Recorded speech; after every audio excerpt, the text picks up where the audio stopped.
The football five-star freak show makes his basketball debut. It's Trey'Dez Green. We're talking about him. Locked on LSU. Let's go.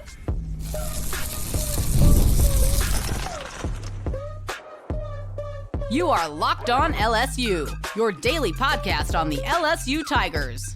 Part of the Locked On Podcast Network, your team every day.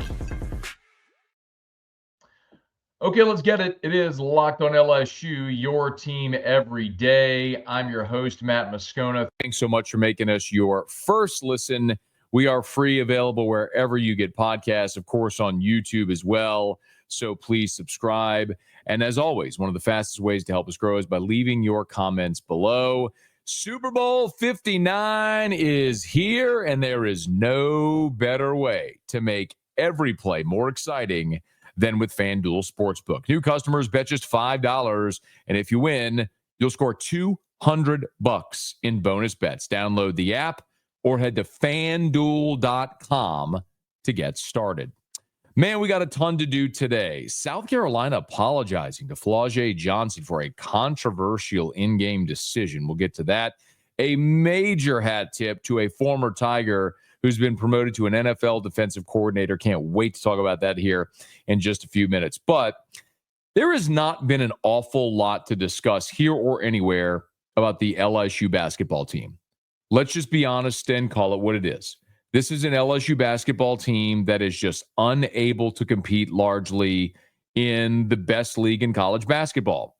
Not often that we've been able to say that about the SEC in basketball, but that is the case this year. When you look at the standings in the Southeastern Conference and when you look at the college basketball rankings, this before the new AP rankings are out, but Auburn was number 1. They'll stay there, no doubt. Bama was number 4. Florida, number 5. Tennessee, 6, although they just lost a hard-fought game to Auburn. Kentucky 9, although they just lost to Vanderbilt. A&M 13, Mississippi State 14, Ole Miss 16. You get the Missouri 22. You get the point. It's the deepest and best that the SEC has ever been in basketball. That's not even debatable. And so you have an LSU team that has struggled. They're 12-7 overall. They're 1-5 in the league. They're 14th in the SEC. Only Arkansas at 1-6 and South Carolina at 0-7 are behind the Tigers right now. So, and by the way, LSU gets to play number 1 Auburn at the Maravich Center this week, which that's not going to go well. So there just hasn't been a lot to talk about. But Saturday night, when LSU played number 4 Alabama and lost, hard-fought game, played well, and was tied at half at 40. And LSU really played well, ended up losing 80-73.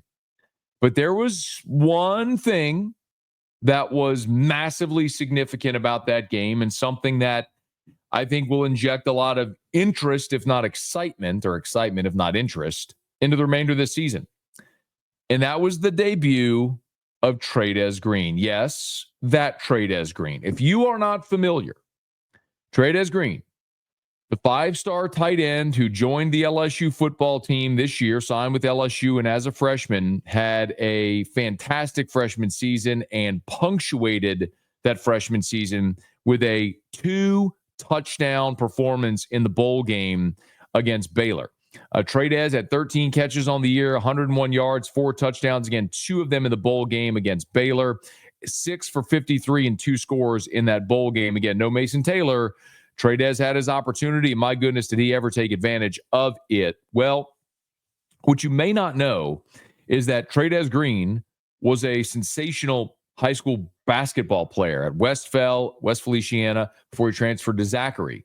And, you know, I look at Trey'Dez, and I've got a lot of mixed thoughts here because you see a 6'7", 245-pound dude on the football field, and you're like, who is that freak show? You see a 6'7", 245-pound guy on the basketball court, and you go, he blends in with everybody else because they're all trees. But Trey'Dez got his first run of the season on Saturday at Coleman Coliseum against Alabama. He entered the game at about the 12-minute mark of the first half. He ended up playing 9 minutes, scored 2 points, 3 rebounds. He committed a personal foul as well. We'll tell you about that here in a second if you missed it. But One thing that was undeniable is that when Trey'Dez went into the game, there was an injection of life and energy. He was like a puppy let off the leash. And the 2 points, if you didn't watch the game, Trey'Dez stepped into a passing lane on the defensive end, deflected the ball, gathered it, started the run out, and had a breakaway slam dunk. That was his score. His 2 points were a steal converted into a breakaway slam dunk in transition. He had the 3 rebounds, like we mentioned. The one personal foul was one where maybe he thought he was still playing football. He threw a forearm to a guy's chin. They did go review it to see if it was a common foul or a flagrant foul. They kept it as a common foul. But there's 2 parts of this as I look at it. One is, man, LSU basketball needs an infusion of energy and size. So, Jalen Reed was probably your best player this year. Let's call it what it is. 6'10", 240. I mean, Jalen Reed, we were all anticipating was going to be LSU's best player this year. And unfortunately, Reed only plays in 8 games before he goes down with the injury. He's done for the year. I mean, he was averaging 11 and 6. And that's a guy that was certainly your best returning player when you look at Jalen Reed from a year ago, where he played in 32 games, started 20 times, averaged 22 minutes per game, about 8 points per game. I mean, he was looking to build on that this year. And so he gets hurt, he's out, and you've missed that guy. So that's one thing, is in getting Trey'Dez Green out there, you get a big body, you get an injection of energy. It's instant energy off the bench, and it's another body. But the other side of it is I can't help but look and go, a 6'7" power forward ain't much to look at on a basketball floor. A 6'7" tight end looks like a giant on a football field. And Trey'Dez Green looks like a giant on a football field. I mean, when he's flexed out and you see him against a 6-foot corner, 5'11" corner, it's like a high schooler against a 5th grader is what it looks like. And he creates a gigantic mismatch. I can't help but think of someone like Jimmy Graham, the former Saints and Miami Hurricanes tight end. Jimmy Graham was a basketball player at Miami, but he was a 6'6" forward, and he was just another guy. And once they got him on a football field in his college career, and you realize you could use him in the red zone and his leaping ability and everything, once he figured it out, he was a dominant player in the NFL. He was an all-pro tight end. And you see that ceiling with Trey'Dez. I guess maybe the easier way to say it is, in football for Trey'Dez, the ceiling is so much higher than it is for him in basketball. But I've shared this with my audience before, and if you haven't heard it, I'll repeat it here. But I had a chance to talk to Trey'Dez last spring, probably around March or April. And he and I were chatting, and he told me very candidly that basketball is his first love. He played basketball his whole life. And it wasn't until the last couple of years of high school that he was convinced to go out for football, and did. And it went really well. And he started getting offers, and he becomes a 5-star, and people realize, oh, he's got a future in that. He's like, I'm pretty good at this. So that's why he's done it. But the true love is basketball. So it's going to be very interesting to see how Trey'Dez Green gets pulled and how that balance happens here with Trey'Dez between basketball and football. Now, keep in mind, the other thing that's worth noting is spring football. Now, the spring football dates have not been set yet, but last year, spring football was from March 5th until April 13th. So again, it started on March 5th last year. The SEC men's basketball tournament starts on March 12th, and I don't suspect LSU is going to make a deep run. I would assume, you'll play on the 12th. If you win, you play on the 13th, and then you're probably done. So I would assume for Trey'Dez, his basketball season ends either March 12th or 13th, which would be about a week into spring football. Now, the big question I have is, Trey'Dez is a scholarship football player. He is football first. He is at LSU on a football scholarship. So does he leave the basketball team when spring football starts at the beginning of March? Or does he miss a week of spring practice? Now, you're going to have a new tight ends coach, and you're going to have two new tight ends in Bauer Sharp and Donovan Green, the transfers coming in, and J.D. LaFleur coming in as well. So really, it's a whole new tight end room. Can you really afford to have Trey'Dez miss that time? Ultimately, that's a Brian Kelly call, but if he's going to play both, do you have to let him stay through the remainder of the season? It would stand to reason that you would.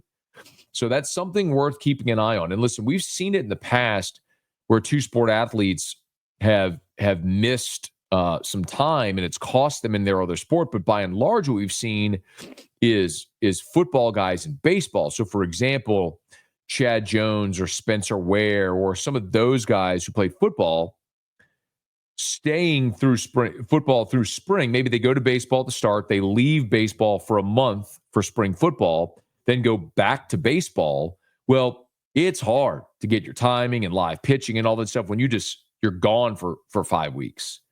So maybe a little different that Trey'Dez might miss a bit on the front end of football spring practice, but he'd be there for the duration of it. But it's just something to monitor. But in the meantime, it's undeniable. You watch Trey'Dez on the floor, he wears the number 8.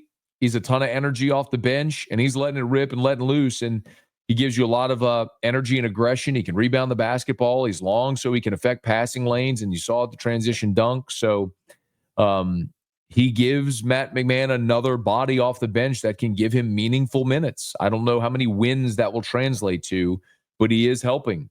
And he is certainly capable as a major college basketball player, but he has the much higher ceiling in football. How Brian Kelly, Matt McMahon balance that will be worth watching. But when LSU plays Auburn this week, it's going to be worth turning on that game to see 8 running around the floor. I suspect a lot of LSU football fans might be watching the basketball team the remainder of the season to see how the star tight end is doing as he makes that transition here in these spring months.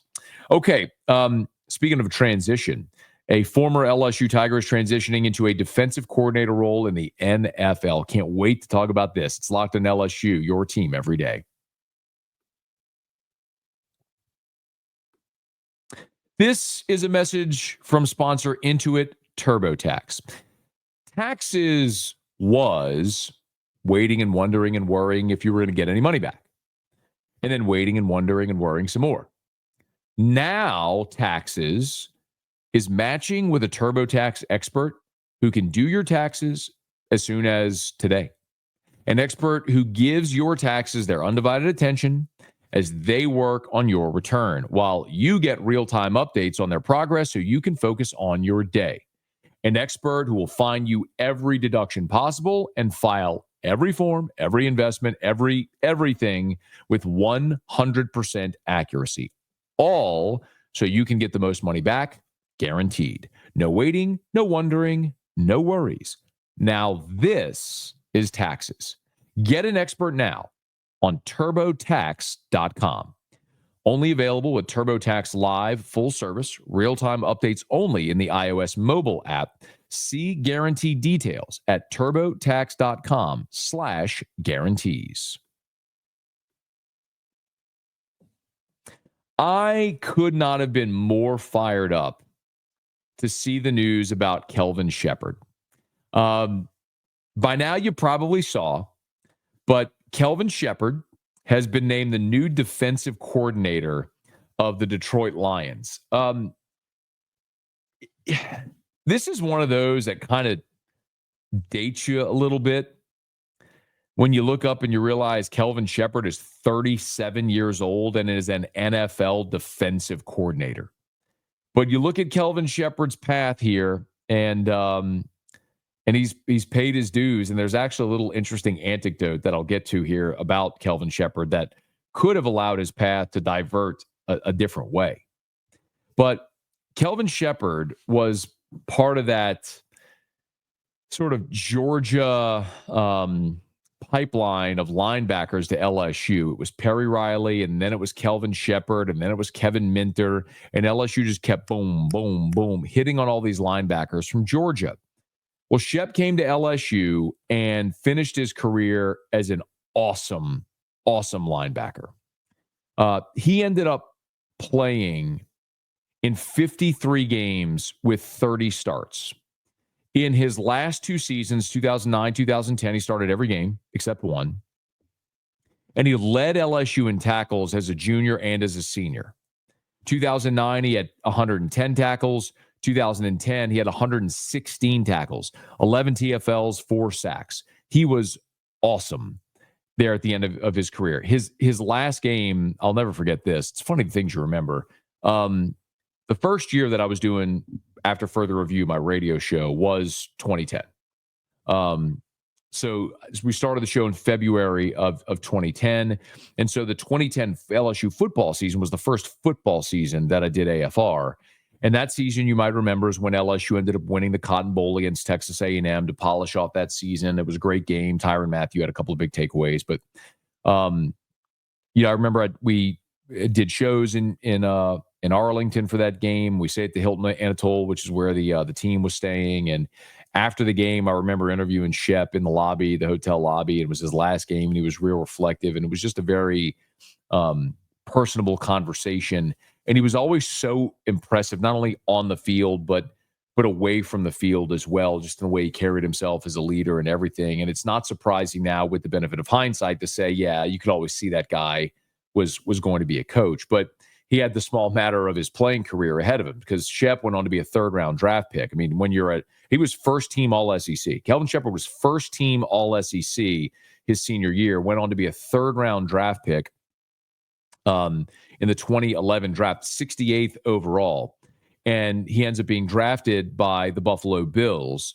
And he plays for the Bills for a couple of seasons, then the Colts, Dolphins, Giants, Bears, back to the Giants, then the Lions in 2018 before deciding ultimately to hang him up. I should mention, of course, Shep was a part of the 2007 national championship team. He was a redshirt freshman on the 2007 team. So he is not only an All-SEC linebacker, but a national champion as well. So Shep's playing career ends, and it was while Ed Ogeron was the coach. And so in 2020, which of course was the COVID year, after Shep stepped away from football, Ed Ogeron hired him as the director of player development.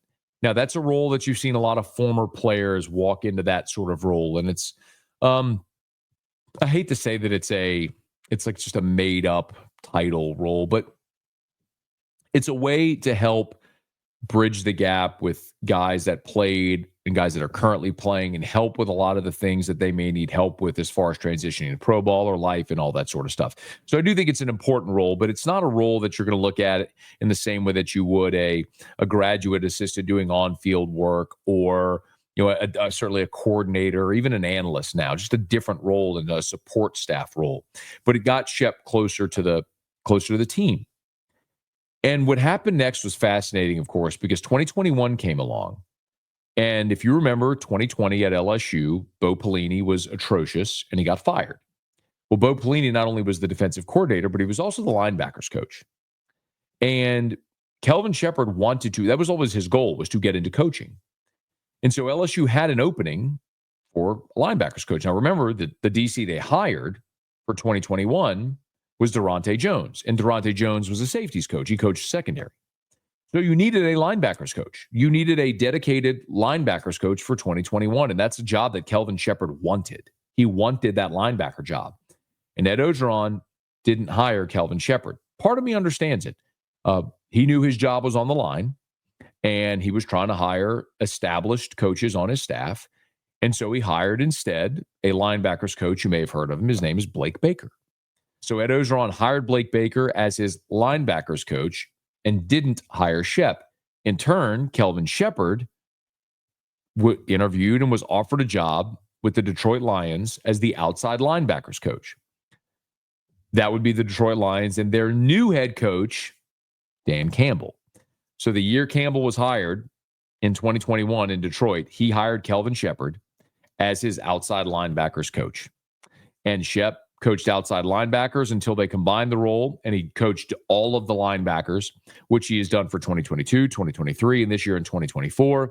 And recently, when Aaron Glenn, the Detroit Lions defensive coordinator, took the head coaching job with the New York Jets, Dan Campbell looked internally to Kelvin Sheppard to promote him to his defensive coordinator. So a pretty terrific story and an easy guy to cheer for in Kelvin Shepard, a guy from Georgia who came to LSU, became a national champion, an all-SEC linebacker, stayed his fifth year, was a third-round draft pick, had a short NFL career, came back to LSU to work in the football program, wanted to coach on field, but the path led him elsewhere. And clearly it ended up being the right path because now here at 37 years old, Kelvin Sheppard, after 4 years as an NFL assistant, is already an NFL defensive coordinator and is going to have a chance, no doubt, to be on the short list in the coming years and few years, to be on interview lists for head coaching jobs in the NFL. And how cool would that be to see a former LSU Tiger potentially be an NFL head coach? But first things first, as Kelvin Sheppard is the new defensive coordinator with the Detroit Lions. So congrats to Shep.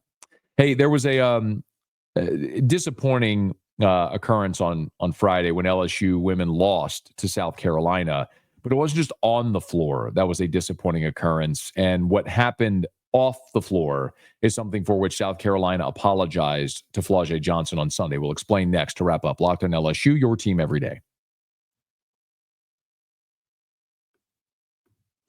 Super Bowl 59 is here. One game, two teams, endless possibilities. And there's no better way to make every play more exciting than with FanDuel Sportsbook. Whether it's predicting the first touchdown, calling the MVP, or even betting on the coin toss, FanDuel makes it easy to get in on the action. With live betting all game long, you can adjust your bets as the game unfolds, and you can feel the thrill from kickoff until the final whistle. The live betting feature lets you stay involved no matter what happens on the field, and the app is super easy to navigate. Plus, knowing you can place a $5 bet and potentially win $200 in bonus bets for the Super Bowl, that's the icing on the cake. Download the app, head to FanDuel.com to get started. Bet just $5. And if you win, you'll score $200 in bonus bets. That's FanDuel.com. Bet with FanDuel, an official partner of Super Bowl 59. Well, the University of South Carolina issued an apology on Sunday to Flau'jae Johnson for what it deemed an inappropriate song that was played at the end of the game on Friday. By now, you know, South Carolina beat LSU on Friday in women's college basketball up in Columbia. It's the 17th consecutive win for South Carolina over LSU. In the Kim Mulkey era, LSU 0-5 against South Carolina. They just can't seem to crack that code of beating Dawn Staley's team. But after the game ended, the South Carolina has an in-game arena DJ that, which is common now, plays music during the games, and it's DJ T.O., the initials T.O. Well, after the game, DJ T.O., as the teams were shaking hands and walking off the court, played a song by Camouflage at the end of the game. Well, Camouflage, if you're not familiar, is the stage name of the late father of LSU guard Flau'jae Johnson. So it made it to Instagram. Someone posted it, and with the caption, "Playing Camouflage at the end of the game was crazy," with a crying emoji and the chef's kiss hand. To which Flau'jae replied on Twitter, X, "I'll take my L on the chin, but this is just nasty behavior. Nothing funny about that." I mean, it was seen as taunting her deceased father, which I think we can all agree, sports are sports, and to the victor go the spoils. But mocking a young person's deceased father it's extremely inappropriate and crossing the line. So South Carolina Athletics issued a statement on Sunday, which reads in part, "We are addressing Friday night's inappropriate in-game song selection and subsequent Instagram post by the DJ who is hired to work our women's basketball games. Her actions were understandably upsetting to Flau'jae Johnson and her family and disrespectful to the LSU program and fans. Conference rivalries and passionate fan bases should only serve to enhance sports, not be used to target individual players personally. We regret that it came to that in our venue after a game that saw both teams capture the level of national attention that women's basketball has earned, and we apologize to Flau'jae, her family, and LSU. As a result of her actions, DJ T.O. will be suspended for the next women's basketball home game, and will meet with her to provide further education on our expectations of her in the future. So, for what it's worth, DJ T.O. on a series of posts on X apologized instead of saying, essentially saying that she didn't mean to disrespect anyone or offend anyone. And she mentioned that she's been playing that song for years at games and on radio stations all over the place, was never played with ill intent or as a joke, and that she apologized. Take it for what it's worth. But it is a story that gained a lot of notable and national attention. Hopefully something that everyone will put behind them, but it is notable that South Carolina did apologize, did suspend the DJ, which I think is the right thing to do. And apologize to Flau'jae, which obviously, judging by her tweet, it was seen as insulting and in bad taste. So hopefully that will be put behind everyone and they can move on. And for LSU now, the challenge becomes, getting back on the floor and bouncing back after that loss, which they did on Sunday, because the game that was supposed to be played on Thursday got moved to Friday. It was a quick turnaround. LSU played Friday at Columbia, at South Carolina, then had to fly home after that game Friday night.